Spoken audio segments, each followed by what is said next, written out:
Hello again, everybody. Welcome to another exciting episode of Random Vlogging. There goes the cat. Really? Really? Sorry. My folks' cat decided she wanted to cuddle, but apparently not when I'm making videos. So, yeah. Bye-bye, kitty. Yeah. Where'd you go, kitten? Yeah. Yeah, hi.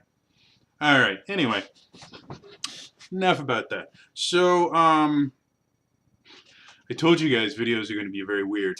I am now making another video and releasing it super close to my last one, where I talked about how much my depression sucks right now.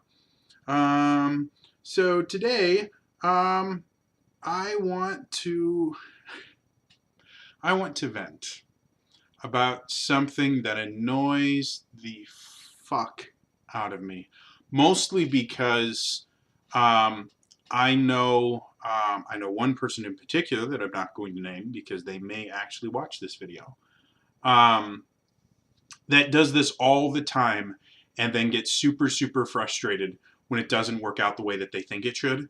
And it just annoys me to no end. There was a post on the Team Human Facebook page where a gentleman had just started streaming and was a little bit frustrated because he couldn't get his audience to interact. Like today was his first stream. Now the gentleman himself, I'm sure, is a wonderful person. This is not meant to attack him personally. I'm not going to use his name or anything like that because again, it's not really about him in particular. This is just me venting about something that has happened to me personally a lot, and it frustrates me every single time it happens. Um, Person that I'm not going to name, if you were watching this, please do not take any of this to heart. We've already talked about your particular situation, and I understand all your thought processes behind this. Please don't take this to heart. This is just what frustrates me about this. So, what am I talking about? I am talking about the fact that when you see someone who is truly good at something do it, perform it in front of you, it looks really easy. That's part of the reason why they're so good at it, is because they're good enough to make it look easy. And that makes it enjoyable to watch.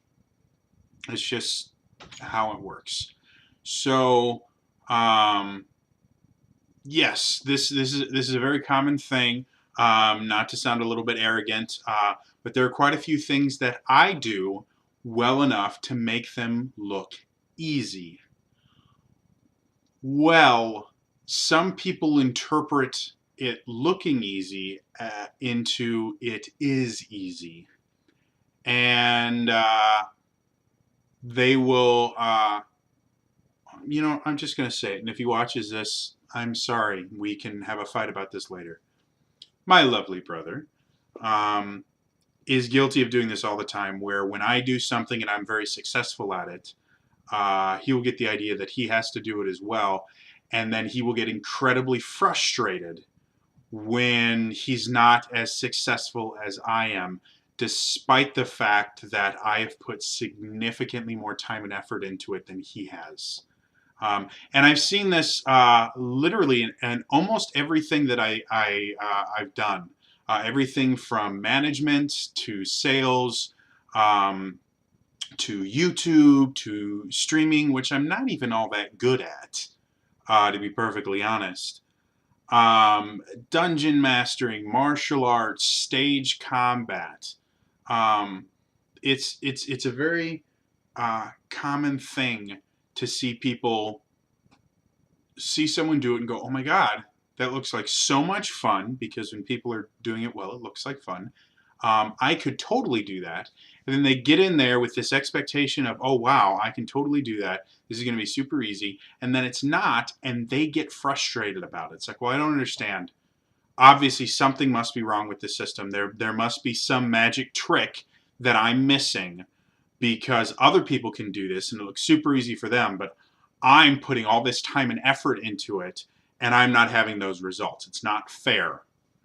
Um, And it absolutely drives me nuts because it really does belittle the massive amount of work that goes into doing a lot of these things. Like something simple, like making YouTube videos. Uh, the random vlogging stuff, I do in a very particular way on purpose for a number of reasons.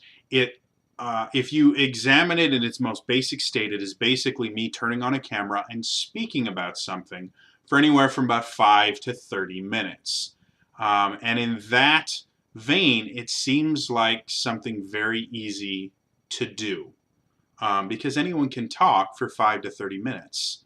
Like that thought process is not that much there.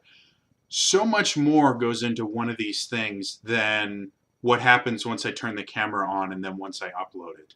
I plan all of these things rather extensively as far as what I'm going to say, who I'm going to talk about, whether or not I'm going to use names. I sometimes go even as far as to do research and things like that, that I will actually have up. You guys can't see it, but I have a second monitor here that I will have research up that I can reference while I'm doing this. An average random vlogging can take me anywhere from, I don't know, an hour or two of planning up to a couple of days of pre-production before I can actually film it. So the idea that this is really easy because, again, I don't do a ton of editing. The most technically difficult portion of random vlogging is making the thumbnail at the end, and I actually already have a program set up. I use Adobe Premiere Pro. I already have a file set up that it's actually really easy for me to import the video, take the frame I want, and create the thumbnail. So I took the time to go and set this up years ago, I think. Wow, it's been a while. That's crazy. So that it's a relatively simple process now. However, someone else has to go, well, you know, look at, you know, all Jody does is talk to a camera about like his depression, and then he gets all these views. Especially if you look at some of the ones that actually do get high view counts, like my recent vlogger one get a little bit higher view count. Anxiety Do's and Don'ts has over 1,000 views. People, if they see that, they just see me sitting there talking about something very personal, like, well, I could totally do that. And then they'll attempt it and they will fail every single time. Mostly because there's so much more to this than just me talking into a camera. You know, I've cultivated an audience. I plan all of these things extensively beforehand. I have had, sorry, something weird happening outside. I have had literally years of performance training where I learned how to speak effectively, where I learned how to present myself effectively. I have deception detection training and microexpression training that I can actually use to influence the nonverbal communication that I give out. Like, I have put years of work, probably close to, wow, it's been well over a decade now, probably close to 15, 16 years to get to the point where I am now. So the idea that this is really easy and that anyone can do it is a complete falsehood. I've worked extensively to get to the point where I am. Most of it no one will ever know about. And this is a common thing that I see all the time, particularly in places with a relatively low barrier to entry. Places like YouTube and Twitch are the two biggest ones where I will see people go, oh my God, streaming, so much fun, or oh my God, YouTube videos, so much fun. And they get in it, and then they get really frustrated that they're not getting the results that they're looking for, that they were expecting. And it's simply because they didn't realize that these people that have been doing this, and the people that are really, really popular, have spent years constructing their the persona that they put out there. They have learned what they need to do and how they need to say things in order to get the correct response from the audience that they want. They have spent years building an audience so that they have someone to give this content to.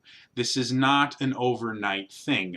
Nothing, I'm going to tell you this right now, Nothing is overnight, ever. Absolutely nothing. It doesn't matter what it is you're thinking of, whether it's something as simple as learning how to use a yo-yo or as complex as designing your own video game. Nothing happens overnight. And there is always significantly more effort and work that goes into any end product that you see than you will ever know about. And sometimes it's pure luck that certain things happen. My favorite example is Markiplier. Markiplier is a phenomenally entertaining YouTuber and gaming personality. My understanding, I've never had the chance to meet the gentleman. My understanding is that he's also just a genuinely kind, nice, wonderful person to be around. And that voice, guys, oh my God. I'm straight as an arrow, and even I go, ah. So Markiplier. Um, Markiplier was creating content for I think like 2 years before he made it super, super big. And it went like that. And it was just kind of a stroke of luck combined with he had a very solid product before he got lucky. The same is true of everyone from like Emma Blackery is one of my favorite YouTubers in the world, and she got featured by Nerd Cubed. The reason like she would not be where she is had it not been for Nerd Cubed, another amazing, wonderful, generous human being in general. She simply wouldn't be where she is right now without your Nerd Cubed. However, Nerd Cubed wouldn't have focused on her, would not have showcased her ability if she hadn't done a crap ton of work beforehand to get to that point. And people don't think about that. They just think about, well, she got this big break because Nerdcube featured her. Or Markiplier. To be perfectly honest, I don't know what it is that sparked Markiplier becoming as popular as he is. I just know that the guy is insanely talented, and you don't get talent like that without working at it. It doesn't work. So yeah, I guess this whole rambling rant thing is just, I'm just frustrated. I'm really tired of seeing people get frustrated over the fact that they can't instantly do what has taken other people years of really hard work uh, to get good at. And when somebody does something like that, it belittles all the work that those of us that have put a ton of time and effort in have done. So yeah, this is just me being angry. Again, this may be the anxiety or the depression talking, or the fact that currently I'm sick as a dog, um, and can other than the flailing of my arms, I can barely move and walk right now because all of my muscles hurt. So that may be getting into it. I may just be in a bad mood, but I really hate it when people take for granted the massive amount of work that goes into creating content or doing anything like that. Especially since there are certain people that just have a natural talent and are able to do things rather effortlessly without putting this kind of work in. And in general, those people either learn how to put in the necessary amount of work to keep it going, because even if you do something good once really well with no effort, keeping something going, especially if you want to turn it into a career, takes a shit ton of work. Or they fade quite literally as quickly as they rose. They'll be famous for 15 minutes and then they'll be gone because they never learned how, they never learned the work ethic behind the process. They just got lucky. And too many people think that's how the world works, and it's not. And that's not how YouTube works. That's not how Twitch works. Streaming is a lot of work. I spend hours designing the overlays that I use. And anyone that's been in like a D&D game or guest on Streamy Streams or anything like that knows I require all my guests to be a minimum of 15 minutes before we go live. Uh, that is the latest they can be. I generally recommend that they show up half an hour before we're supposed to go live for something, simply because it takes that long every single time for me to get everything set up, to get the sound working correctly, to make sure all of my different gizmos and gadgets that let me do things are going to work the way that I want them to. Um, so yeah, like, this is not an easy job. It takes a lot of work. And that's true about everything. The next time you look at your manager and think that all they do is they sit on their ass and do nothing, it's not true. I've done it. There is so much that happens in a business that the regular employees will never, ever find out about. That it's mind-boggling. So if you've never been a manager before and you're talking about, oh, I can't believe he didn't give me this day off, or, I can't believe that, they make me sit at the register while all they have to do is sit in the office. You've got no fucking clue what you're talking about. And you need to check yourself very, very quickly. Because as soon as you get put into that position where you actually learn all the crazy shit that you're not allowed to tell anyone because they will fire your ass before you get a chance to, you'll never look at that way again. So, yeah, sorry for ranting, but again, the person that did it was genuinely trying to look for help. And I don't, again, this is not aimed at that particular person. I've seen this kind of post, I want to say, like, in the past month-ish, I've seen this kind of post like 6 or 7 times on different subjects where people just go, oh, I can't believe this isn't working. Why isn't this working? Because you didn't work at it. That's why. It's a very simple answer. You have not paid your dues in this particular field. So sorry. Come back in a month or 6 months or a year when you've actually been working at it for a long time and really trying to improve yourself. And then I can give you some advice. Right now, my advice is going to be work. Just work. That's all it is. So yeah, sorry about the rant. I'm much more upset about this than I really should be, but I see it all the time. And again, it's something that my brother does all the time. Specifically, anything that I get good at, he decides he has to do too. And then when he doesn't do as well as I did, he gets pissed and blames me. So anyway, that's all from me today. I'll see you guys technically later today for the first episode of Tyranny of Dragons on my Twitch channel. All right. Bye-bye.